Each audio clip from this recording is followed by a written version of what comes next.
লিগের সেরা প্লেয়ারকে কিন্তু সই করিয়ে নিল ইস্টবেঙ্গল। তার সাথে সাথে সন্দেশকে নিয়ে জোর টানাটানি চলছে ইস্টবেঙ্গল সহ আরও দুটি ক্লাবের। তো নমস্কার বন্ধুরা, welcome to ST unique sports.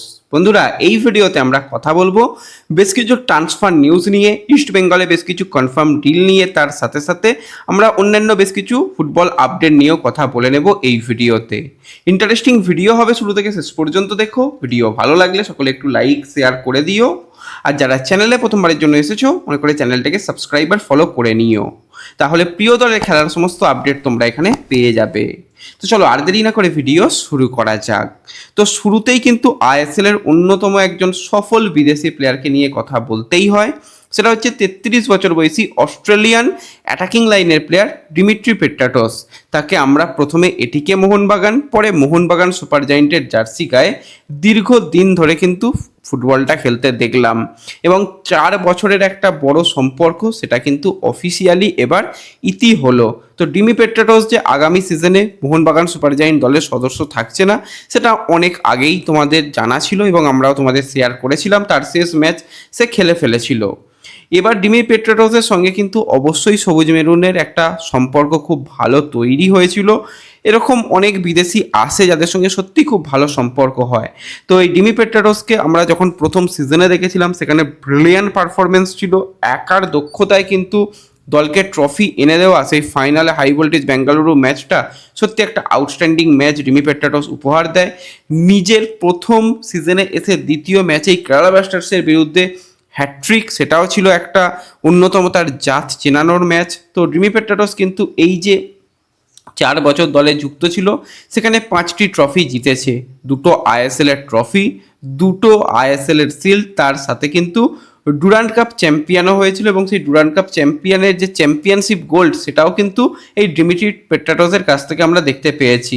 তো মাঠের রাজা ডিমির কিন্তু এখানেই তার অবসান হলো, এখানেই তার এন্ড হলো মোহনবাগানের জার্নি। তো ডিমি পেট্রাটোসের যদি আমরা কথা বলি, মোহনবাগান সুপার জায়েন্ট বা এটিকে মোহনবাগানের হয়ে টোটাল 104 ম্যাচ খেলেছে, যেখানে 34টা গোলের সাথে সাথে রয়েছে 24টা অ্যাসিস্ট।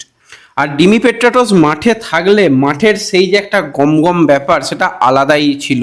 এবং ডিমি পেট্রাটোসের অনেক ম্যাচ আমরা দেখেছি, সেখানে নিজের দক্ষতায় ম্যাচ বার করে আনা। সেখানে আমরা দেখেছিলাম শিল্ডের ম্যাচে, সেখানে কিন্তু ওড়িশা এফসির বিরুদ্ধে শেষের দিকে নেমে সেই যে ফাইনাল গোল, সেটাও কিন্তু ব্রিলিয়ান্ট ছিল। তো একটা খুব ভালো জার্নি তার জন্য গেল। হ্যাঁ, যত শেষের দিকে গিয়েছিল সেখানে কিন্তু একটু হলেও গেম টাইমের অভাব, নিজের ফর্ম হারিয়ে ফেলা, সেটা স্বাভাবিক, প্রত্যেকটা প্লেয়ারেরই হয়।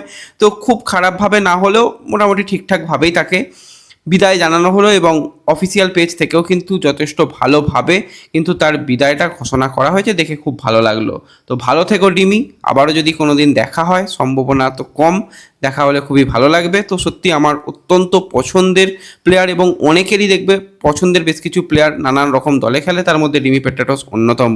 তো মাঠের রাজা ডিমি, সেই ডিমি পেট্রাটোসের কিন্তু মোহনবাগানের জার্সি গায়ে শেষ ম্যাচ খেলা হয়ে গেছে এবং তার বিদায় ঘোষণাও হয়ে গেল। কিন্তু আরও একজন যে আমরা বলবো আইএসএল এর অন্যতম সফল বিদেশি প্লেয়ার, তার কিন্তু আরও একবার কামব্যাক হলো। তোমাদের কিছুদিন আগেই জানিয়েছিলাম যে সেই Moroccan goal machine Alaeddine Ajaraie, সে কিন্তু আরও একবার নর্থ ইস্টের জার্সি গায়ে খেলবে। নতুন করে 2 বছরের চুক্তি সে স্বাক্ষর করে নিয়েছে। 31শে মে 2028 সাল পর্যন্ত আলাদিন নর্থ ইস্টেই থাকছে। নর্থ ইস্টের হয়ে back to back Durand cup champion, এবং যা গোল করেছিল, গোল্ডেন বল জেতা, লিগের সেরা আইএসএল এর প্লেয়ার হওয়া, সেটাও আমরা দেখেছিলাম, এবং নর্থ ইস্টের হয়ে ব্রিলিয়ান্সে সময় কাটিয়েছে।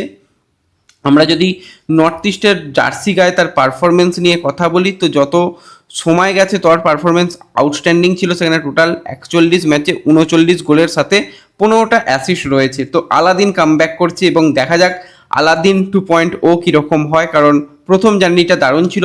তারপর নর্থ ইস্ট থেকে লাস্ট সিজনে বেরিয়ে গিয়ে অন্য একটা লোন ডিলে খেলছিল এক জায়গাতে, সেখানে খুব একটা ভালো তার সময় যায়নি। তো দেখা যাক আলাদিনকে কীরকমভাবে প্রত্যেকটা দল দেখে, এবং তার পারফরমেন্স আমরা দেখার জন্য অপেক্ষা করে থাকবো। তো এরপর যদি আমরা একটুখানি সরাসরি চলে আসি সন্দেশ জিংহানের দিকে, তো সন্দেশ হতে চলেছে কিন্তু এই বছরের সামার ট্রান্সফার উইন্ডোতে অন্যতম সেরা একটা ট্রান্সফার ডিল, কারণ প্লেয়ারটা বর্তমানে ফ্রি এজেন্ট রয়েছে। আমরা প্রথম থেকে এই সন্দেশের ডিলটাকে নিয়ে কথা বলে আসছি এবং যখন যা যা আপডেট এসেছে তোমাদের শেয়ার করেছি। তো ইস্ট বেঙ্গল সবার প্রথম থেকেই কিন্তু সন্দেশকে পাবার ব্যাপারে তারা কথাবার্তা চালায়, এফসি গোয়াও তাকে রাখতে চায়, কিন্তু সন্দেশের স্যালারিটা অনেকটাই বেশি, আর 5টা প্লেয়ারের থেকে স্যালারি বেশি। তো বাৎসরিক মোটামুটি তোমরা ধরে রাখতে পারো 2 কোটি টাকা মতন সে পার ইয়ার স্যালারি ডিমান্ড করছে, প্লাস 3 বছরের একটা চুক্তি, 2+1 ইয়ার হলেও চলে যাবে। তো এই রকম একটা মন্দার বাজারে এই টাকাটা খরচা করা প্রত্যেকটা দলের জন্য চাপের ব্যাপার। তো এছাড়াও কিন্তু মুম্বাই সিটি এফসি তারা একটা ইন্টারেস্ট শো করেছে, তারাও এক প্রকার কথাবার্তা চালিয়েছিল, নেগোসিয়েশন সবাই করছে এবং এই রেসের মধ্যে নর্থ ইস্টের একটা ফ্যান বেসের তরফ থেকে দেখানো হচ্ছিল যে সাইন হয়ে গেছে, ডিল ডান, না সেরকম কিছু নয়। নর্থ ইস্টও কিন্তু এই প্লেয়ারকে পাওয়ার ব্যাপারে ইন্টারেস্টেড রয়েছে, অলরেডি তারা পারাম্বিরকে নিয়েছে, সেই সাথে সাথে সন্দেশের মতন একজন এক্সপিরিয়েন্স প্লেয়ারকে চাইছে। তো আমরা আমাদের তরফ থেকে আপডেট শেয়ার করা এবং বর্তমানে খেলনা টিভির অফিসিয়ালের তরফ থেকেও কিন্তু এই একই আপডেট জানানো হচ্ছে। এখন রেসের মধ্যে সবথেকে বেশি যারা এগিয়ে রয়েছে সেটা ইস্টবেঙ্গল, মুম্বাই এবং নর্থ ইস্ট। সম্ভাবনা প্রবল আইএসএল চ্যাম্পিয়ন দলে আসার, কিন্তু যতক্ষণ না পেপার পেনে সাইন হচ্ছে চাপের ব্যাপার এবং তার একটা ফ্যামিলি ইস্যু রয়েছে, সেটাকেও যদি ডিম্যান্ডটাকে ম্যাচ করানো যায় তাহলে সন্দেশের না আসার কোনো সম্ভাবনা নেই। তো সন্দেশ এসে গেলে হাবাসের দলে একটা আউটস্ট্যান্ডিং ডিফেন্স লাইন, মিডফিল্ডে তো খুবই সুন্দর মিডফিল্ড হয়ে গেছে, তার সাথে সাথে সন্দেশ এসে গেলে ডিফেন্সও অনেক বেশি শক্তিশালী হয়ে যাবে। তো দেখা যাক, কথাবার্তা এখন তো চলছে, যদি ডিল ডান হয়ে যায়, কথাবার্তা আরও এগোয়, অবশ্যই তোমাদের সঙ্গে যা যা আপডেট থাকবে অবশ্যই আমরা সেগুলো শেয়ার করব। তো এর সাথে সাথে ইস্টবেঙ্গল যে একজন রাইট ব্যাক প্লেয়ার নেবে তোমাদের 2-1 দিন ধরেই জানাচ্ছিলাম, কারণ সেই জায়গায় বরিশ সিং অবশ্যই রয়েছে, রাকিবের অভাব সেটা কিন্তু ইস্টবেঙ্গলকে ভোগাতে পারে। তো অবশ্যই হাবাস চাইছে যে কোনো জায়গাতে কোনো অভাব না থাকে, যেন যারা বেঞ্চে থাকবে তারাও যেন সমমানের প্লেয়ার হয় এবং তারা যে কোনো মুহূর্তে ফার্স্ট 11 ক্র্যাক করতে পারে। তো সেই রকমভাবেই কিন্তু একজন এক্সপিরিয়েন্স প্লেয়ারকে এবার ইস্টবেঙ্গল সাইন করিয়ে নিল, সেই প্লেয়ার হচ্ছে হার্দিক ভাট। তো এই হার্দিকের যদি আমরা কথা বলি, 29 বছর বয়সী রাইট ব্যাক, কিন্তু লাস্ট সিজনে শ্রীনিধির হয়ে প্রতিটা ম্যাচে সে পারফরমেন্স করেছে এবং সত্যি খুবই ভালো খেলেছে। ভালো খেলা এই কারণে বলছি, হার্দিক ভাটকে আমরা অনেক ক্লাবের জার্সি গায়ে, বিশেষত মুম্বাই সে বড় চুক্তিতে ছিল, কিন্তু তাকে খেলতে হতো রাজস্থানে, বারবারই তাকে লোন ডিলে ছাড়া হতো।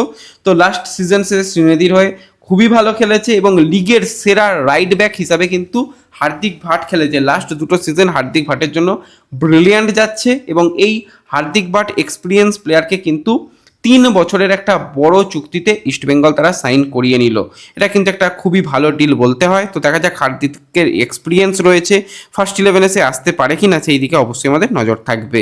এরপর যদি আমরা একটু কোচ দিয়ে নিয়ে আপডেট দিই, তো এখনও পর্যন্ত যা যা আপডেট বেরিয়ে আসছে, 12 তারিখ থেকে কিন্তু ইস্টবেঙ্গলের যে সমস্ত ডোমেস্টিক প্লেয়ার এবং বিদেশি প্লেয়ারদের হয়তো আরও 2-1 দিন আসতে দেরি হবে, 12 তারিখের মধ্যে আসার কথা বলা হয়েছে এবং অনুশীলনও কিন্তু শুরু করে দেওয়া হবে, এরকমটাই খবরাখবর রয়েছে। অলরেডি বিনো জর্জ অ্যাসিস্ট্যান্ট কোচ এসে গেছে, এবার অ্যান্তনিও লোপেজ হাবাসের অপেক্ষায় সবাই রয়েছে। শোনা যাচ্ছে আগামীকাল রাতের মধ্যেই কিন্তু তার আসার সম্ভাবনা। যখন যা যা আপডেট থাকবে যে কোচ কখন আসছে, তোমরা তো অনেকেই হয়তো ওয়েলকাম জানাতে যাবে, তো অবশ্যই হাবাসকে তো ওয়েলকাম জানাতেই হবে। সময় জানতে পারলে অবশ্যই তোমাদের জানিয়ে দেবো, যদি কালকেই কনফার্ম আসে সেটাও জানিয়ে দেবো। এখনও পর্যন্ত এরকমটাই শোনা যাচ্ছে যে কালকে আসার সম্ভাবনা, রাতের মধ্যে আসার সম্ভাবনা এবং 12 তারিখে প্রথম দিন থেকেই হাবাস সে কিন্তু অনুশীলনে থাকার কথা রয়েছে। তো দেখা যাক, যা যা আপডেট থাকবে তোমাদের শেয়ার করে দেবো। তো এই ভিডিওতে এই আপডেটগুলোই দেওয়ার ছিল, ভালো লাগলে লাইক শেয়ার করে দিও, চ্যানেলে প্রথমবারের জন্য এলে সাবস্ক্রাইব আর ফলো করে নিও। দেখা হবে পরবর্তী ভিডিওতে, ধন্যবাদ।